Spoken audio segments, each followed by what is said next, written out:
Okay, now we want to talk about how to divide fractions in this video. And first, we want to start off with a discussion about finding the reciprocal of a number. The reciprocal of a fraction is you just flip the fraction over. So 4/9, the reciprocal is 9/4. And that's all you have to do. But it can get complicated. If you have a mixed number, you have to first convert it to an improper fraction. To do that, since the fraction is in eighths, if you have two wholes, in terms of eighths would be 16/8 plus the 7/8. So you would have 2 times 8 is 16 plus the 7 gives you 23/8. Now all we did was convert that to an improper fraction. Now we can take the reciprocal, you just flip it over, so 8/23, and that is the reciprocal. How about negative 23/24? Well, whenever you have a negative, you just keep the negative, flip the fraction. All right, now, since the denominator originally was larger than the numerator, when you flip it over, now you have an improper fraction. So 14 goes into 23 once with 9 left over. So 9/14. So it'd be -1 and 9/14.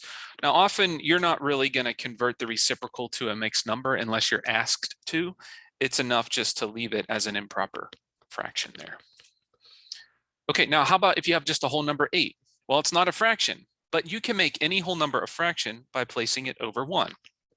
And then the reciprocal would be 1/8. -5 1/3. Again, just convert that to an improper fraction. 3 times 5 is 15, plus the 1 is 16/3. Keep the negative, and then flip it, -3/16. Again, you could put the negative on the 3, the 16, or right in front of the fraction bar. Just don't put 2 negative symbols in your answer there. Now, the reason that we did that is because whenever you divide fractions, you're going to have to use the reciprocal. Now, this says find each quotient. Quotient is the answer to a division problem. So if we have this first one here, 2/3 divided by 1/3, first thing you do once you have a division problem is you take the reciprocal of the second fraction and then multiply. So to divide fractions, you multiply by the reciprocal of the second fraction. And here you could see once we're multiplying, we could just multiply straight across the top and bottom, numerator and denominator, but first cross reduce. So 1 and 1. So when you multiply straight across, you would get 2/1. So the answer is 2. And it kind of makes sense. If you have 2/3, how many 1/3 fit into 2/3? 2 of them should fit in there. All right, here's an example with a mixed number that's also negative. First thing we want to do is convert that mixed number to an improper fraction. So 3 times 1 is 1, plus the 1 gives us 4. So it's -4/3. And then flip the second fraction and change it to multiplication. So we convert it to improper fractions and then multiply by the reciprocal of the second fraction. You can cross reduce, so 3 and 3 becomes 1s. On the 4 and the 2, the 4 becomes a 2 and the 1 becomes a 1. So you multiply straight across the numerator, you get 2, denominator you get 1, and be careful, don't forget about this negative. This was -4/3 times +3/2. Negative times a positive is a negative. And then 2/1, you can just simplify to 2.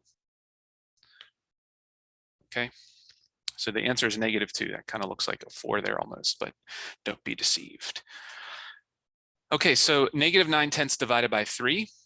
Now in this case, how do you multiply by the reciprocal of the second fraction if it's not a fraction? Make it a fraction by placing it over 1, and then you'd have -9/10. -9/10. Let me clear that off. -9/10 times, we put that over 1/3. Okay, 9 and 3 cross cancel to a 3 and a 1. So multiply straight across the numerator, you get -3/10. And that is our answer there. Okay, one more. You got -1/3 divided by -1 1/5. So -1/3 here, I'm going to convert this to a mixed and improper fraction. So 5 times 1 is 5, plus 1 is 6, so you get 6/5. That's negative, but notice I didn't take the reciprocal, so I'm not going to convert it to multiplication yet, because I had to first convert the mixed number to an improper fraction. So now you have -1/3, now multiply by the reciprocal, and then multiply straight across. Nothing cross cancels, so you have 5/18, and it's going to be, oops, forgot to bring down the negative. So a negative times a negative is a positive, and then you would have 5/18 as your answer there. All right, guys, hope that was helpful in helping you to divide fractions.